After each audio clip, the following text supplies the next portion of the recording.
Welcome to Lecture 5 of Module 7. Today we're going to talk about two-body problems and what is called separation of variables. In this lecture, we're going to show you how a problem that involves two particles, like the hydrogen atom with an electron and a proton, can be mapped into a problem that has an effective particle with an effective mass. And that is the way that we're going to be solving the problem a little later in the class. All right, so let's start by talking about the two-body problem. This is actually something that goes through both in classical mechanics and quantum mechanics. We're going to have, of course, two particles. The first one we're going to call 1, and I've indicated where it's sitting in the screen with the label 1. The second one we're going to, of course, call 2.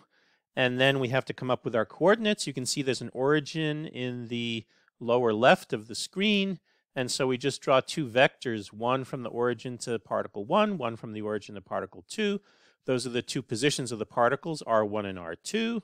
And then the other vector that's very important in this problem is the vector that corresponds to the difference between them. That's R1 minus R2. And if we have what's called a central force or a central potential, it only depends on that distance between the two particles. And we know of a number of different forces that are that way, but in quantum mechanics, the really important one is the Coulomb interaction, particularly the Coulomb interaction that takes place in atomic physics and in atoms, and that depends only on the distance between the electrons and the protons in the nucleus.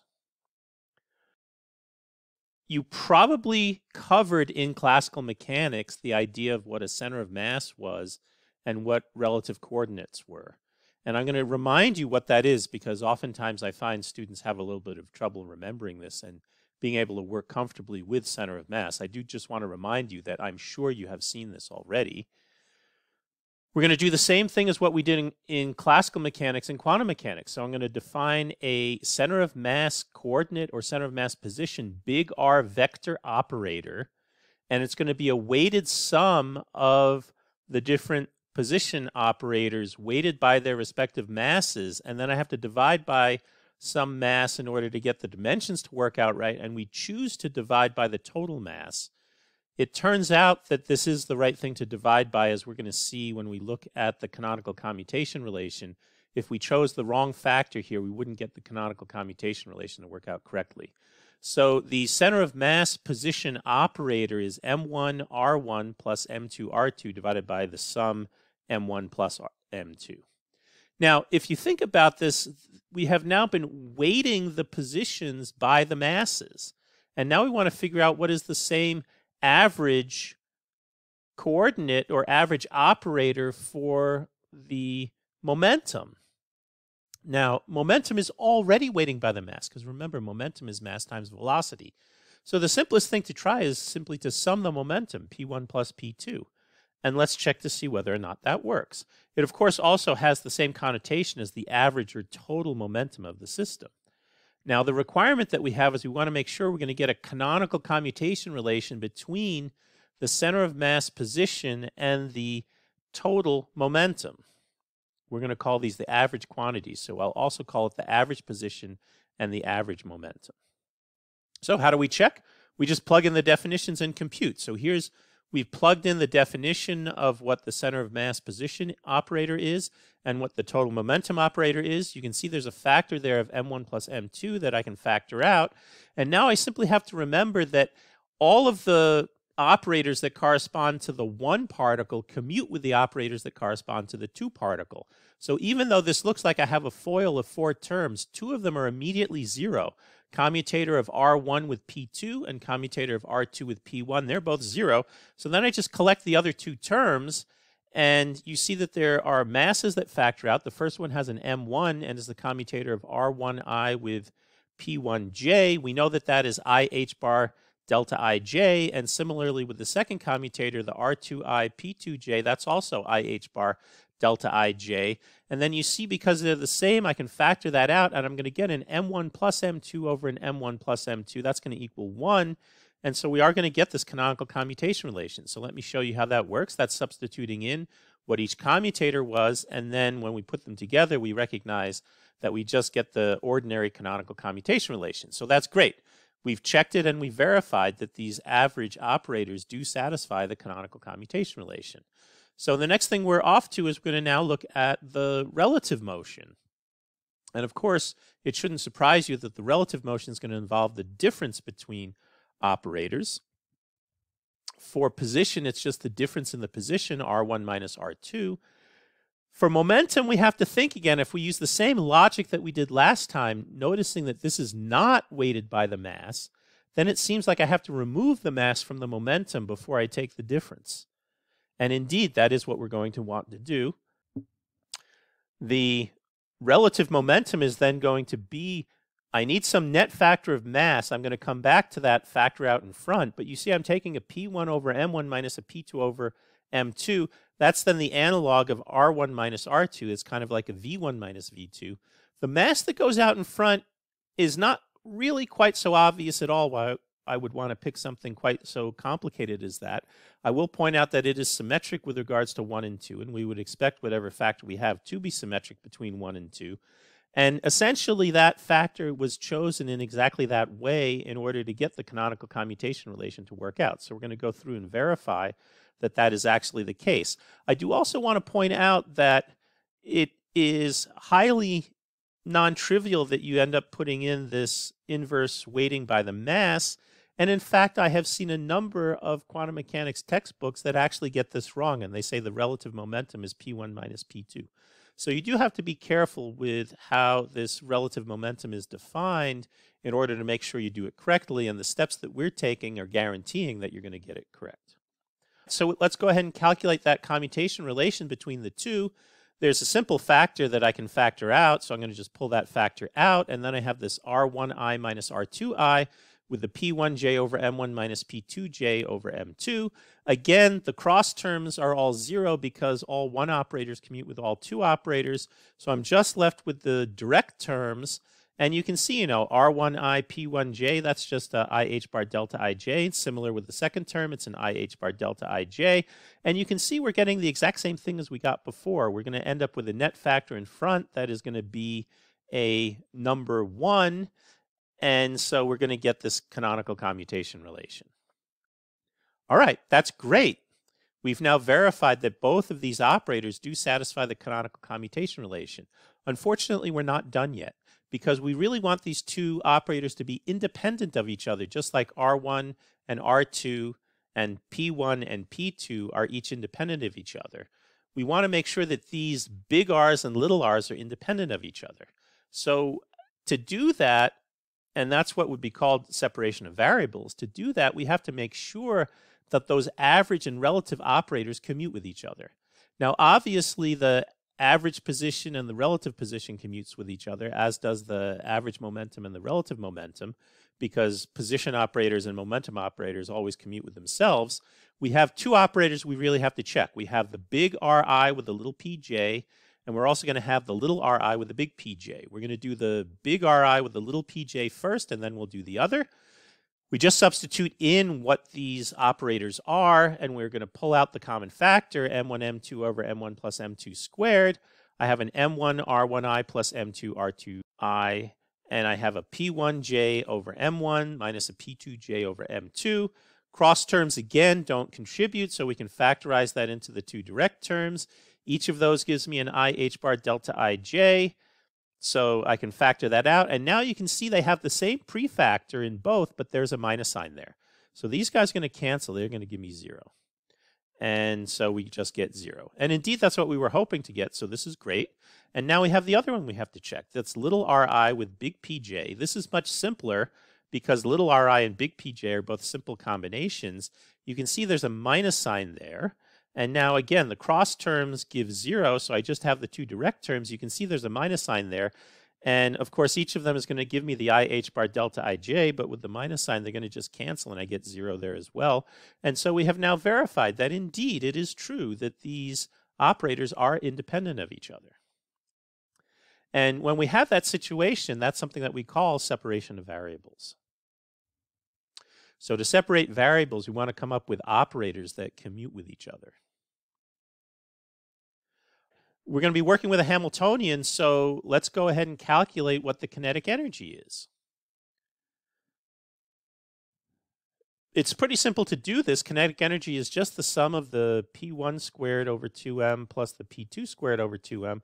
So I need to get the P1 and P2 in terms of the average and relative coordinates. So you got to go back to what we had on the previous slide, and you have to look carefully at eliminating the P2 from that combination. And when you go through the algebra, what you find is you get this rather complicated expression. And not too surprisingly, we get a complicated expression for the P2 as well.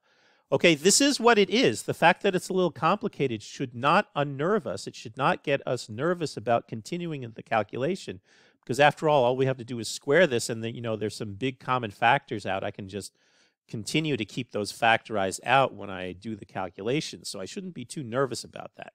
All right, so kinetic energy, P1 squared over 2m plus P2 squared over 2m. So let's look first at the prefactor for the P1 squared over 2m. You see I'm going to have an m1 squared over m1 plus m2 squared. If I divide that by 2m1, one of the m1 terms cancels, and I'm left with a 2 in the denominator, and that's indeed what the prefactor is. And then the rest of the term for the P1 squared is going to just be the big P squared plus the cross term, 2m1 plus m2 over m1 big P dot little p, plus the third term, which is the m1 plus m2 over m1 quantity squared, little p squared. Now I haven't added the second term in. I need to also add in the P2 squared over 2m2. Calculating that works in exactly the same way. I look at the prefactor first, m2 over m1 plus m2 quantity squared. I divide it by 2m2, so I'm left with an m2 over 2, m1 plus m2 quantity squared. And then I have the squares. It's exactly the same as what we did before, but there's a minus sign on the cross term because we have a minus sign in that expression for P2. I'm not going to read it out for you again. You can clearly see it in front of you. Now, of course, when I add these together, you're going to say, well, of course, the cross terms cancel, but we have to be a little bit careful. Look, those prefactors in front of those two parentheses, they're not the same.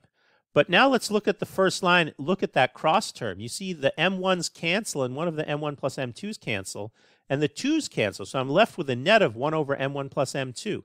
Let's look at the second one. You see the m2's cancel in the second line. The m1 plus m2 cancels, and I'm left with 1 over 2, and the 2's cancel. So I'm left with 1 over m1 plus m2. That's the same factor. And now because there's a minus sign, we see that those two cross terms are going to cancel. The other terms, the squared terms, they're going to just add. So let's look at adding together the prefactors. That's what I'm going to get with the big P squared. You see I'm going to get an m1 plus m2 over 2 m1 plus m2 quantity squared. I can cancel one of the m1 plus m2s. I'm going to be left with a big P squared over 2 m1 plus m2 squared. Now when we do it for the little p squared, it's a little bit more complicated. The m1 plus m2 quantity squareds cancel numerator and denominator, but I'm left with a 1 over m1 plus a 1 over m2, and that's kind of complicated. I can put that all over the same common denominator, and that is what we're going to do. And so when we put those over the same common denominator, so I just have to add 1 over m1 plus 1 over m2. That means I get m1 plus m2 over m1 times m2, and then I take the inverse of that, or the reciprocal of that, to put it in the denominator. So I get 2 m1 times m2 over m1 plus m2. That combination has a name, and you've probably already seen it in classical mechanics. That is called the reduced mass. So now, of course, we're going to call m1 plus m2 the total mass. And so we replace those by total mass, which is big M, and reduced mass, which is commonly denoted by the letter mu. All right, we have decoupled, we have re-expressed the kinetic energy in terms of the average and relative quantities. And when we do that, what we see is that it has separated as well. I have one term that depends only on the average quantities and one that depends only on the relative quantities. So the kinetic energy also separates into this average plus relative motion. Our next step is going to be looking at what happens with a central force and looking at the Hamiltonian for a central force when we express it in terms of the average and relative operators. Now, the central force only depends on the relative distance between the two particles, and that is given by the relative coordinate. So you can see that once I replace the kinetic energy, the P1 squared over 2m1 plus P2 squared over 2m2 by big P squared over 2 total mass plus little p squared over 2 relative mass, and then I add the potential, which is a V of relative position, modulus of the relative position operator, you see that the first part of that term depends only on the average coordinates, and the second piece, which includes the potential, depends only on the relative coordinates. This is then a separation of variables for the Hamiltonian. The first term is that just of a free particle. The total p squared over 2m, 2 total mass, that's just a free particle. And that's the free particle of the free motion of the center of mass of the system because it's in no external forces that depend on the average coordinates. And then I have a Hamiltonian that looks like our regular single particle Hamiltonian for an effective particle in the same potential that we had for the two-body problem because it was expressed in terms of the relative coordinates. The big difference is I have an effective mass. I'm using the reduced mass here. So the relative motion looks like a single particle in a central potential, but with the reduced mass of the two particles. And indeed, that's actually the only change. Now, the motion of the center of mass acting like a free particle is kind of trivial motion, so we tend to just ignore that, or we think of the situation of going to the rest frame of the center of mass where it has no motion, and then we just focus on the relative motion of the problem when we're trying to solve it. Now, there's one other dynamical quantity, one other set of operators we would like to investigate. That's the angular momentum. So we have a total angular momentum here. It's the angular momentum of each of the particles, and I'm telling you right at the beginning, getting to the punchline, it does separate. We're focusing on the angular momentum about the origin, and it's the sum of the angular momentum for particle 1 plus the angular momentum for particle 2. We construct that from the operators as R1 cross P1. That's the angular momentum of particle 1 plus R2 cross P2. That's the angular momentum of particle 2. These two angular momentums do commute with each other, but what we'd like to do is re-express them in terms of the average and relative coordinates. And so now we have to go through this messy procedure of finding out what the relationship of the position operators of particle 1 and particle 2 are in terms of the average and relative position operators. We already worked that out, and you get this complicated expression. And we already worked this out on a previous slide for the kinetic energy for the individual momentums. Now we just substitute into the formula. Okay? Again, a big mess. But now if we look at it carefully and we look at it closely and we slow down as we go through this, we're going to see that there's a lot of stuff that cancels. And this thing that looks really complicated is going to end up being something that's relatively simple. So let's start first by looking at the cross terms, because we kind of believe the cross terms should cancel. So let me look at big R cross little p. Now on the left-hand side, big R cross little p will have a big M squared divided by M1, M2, but it's multiplied by M1, M2 divided by big M squared. So it actually has a coefficient of 1 in front of big R cross little p. Let's look at the second term. That also has a big M squared over little m1, little m2, but it's multiplied by m1, m2 over big M squared. So those also cancel, and that net factor is a 1 as well. But you can see I have an extra minus sign here. So the second term is actually minus big R cross p. So I have big R cross p minus big R cross p. That's, of course, equal to 0. So that term's gone. Let's look at the little r cross p. This is much simpler because there's no other factors in front of it. That's just little r cross big P. And on the other side, I get minus little r cross big P. Again, opposite signs, they cancel. So all of the contributions are coming from the two direct terms. And let's look at big R cross big P first. You can see the factor in front of that. The big M is going to cancel with one big M in the denominator. And the M2 factor is going to cancel. So I'm going to be left with M1 over big M times big R cross P from the left-hand side. And from the right-hand side, I have a very similar thing, but it's big M over little m1. So I'm going to get an M2 over M times big R cross P. When I add M1 plus M2, that's big M. That cancels with the big M in the denominator. I'm left just with a factor of 1. So the big R cross P term just has a factor in front of it that's equal to 1. Let's look at the little r cross p term. The algebra here is going to be very similar. You can see there's a big M that cancels and an M1, so I'm left with M2 over big M on the left-hand side. And on the right-hand side, I'm left with a little m1 over big M as well. Both of those terms on the right-hand side have a minus sign, so that becomes a plus sign. I add them together. I get little m1 plus little m2 divided by big M. That's, of course, equal to 1, so I'm left with a little r cross p. And so this huge, messy thing actually just comes out to big R cross p plus little r cross p. And you can see there that the term on the left just involves the average coordinates, and the term on the right just involves the relative coordinates. And this is the separation that we're talking about for angular momentum. So that also separates. All right, we're kind of on a roll. We have really verified that all of the things that we wanted to have happen actually happen. We get kinetic energy separating. We get the Hamiltonian separating into the free particle motion of the center of mass and the motion, the relative motion in some effective in the same potential but with an effective mass.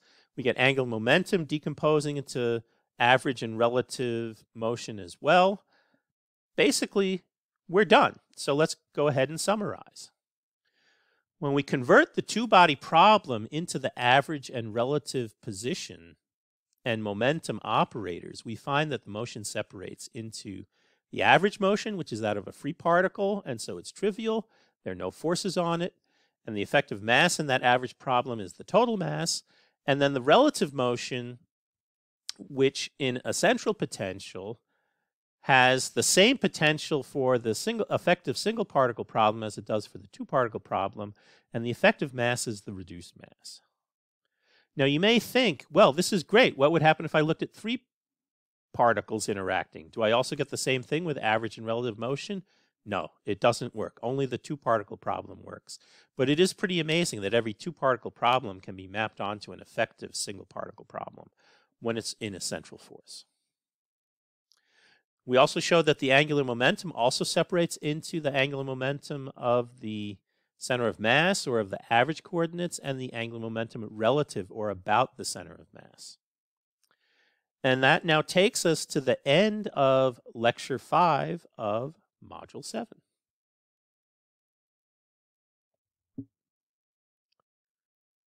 I just want to end by telling you that this is exactly the same as what we have in classical mechanics.